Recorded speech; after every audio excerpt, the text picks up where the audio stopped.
S. அதை டாபிக்னு சொல்லக்கூட முக்கியமான ஆப்ரேஷன் சொல்லலாம். டாடா கெமிக்கல்ஸ் ஃபர்ஸ்ட் இருக்கிற டிப் பார்த்தீங்கன்னா ரெசெஷன்னால ஏற்பட்டது. 2008 நடந்த ரெசெஷன் அது.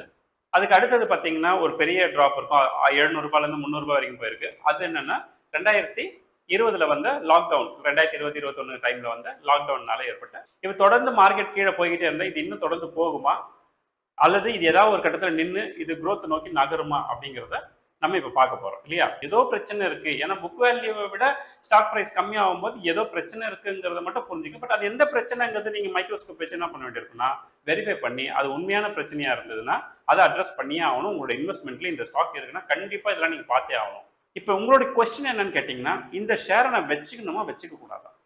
ஏன்னா உங்களை பொறுத்த வரைக்கும் உங்களுடைய கொஸ்டின் இவ்வளவுதான்.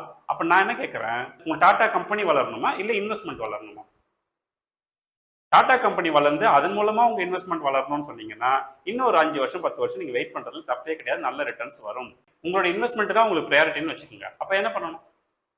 ரிப்பேர் ஆன ஆட்டோல இருந்து இறங்கி ஓடுற ஆட்டோல ஏறுங்கன்னு நான் சொல்றேன்.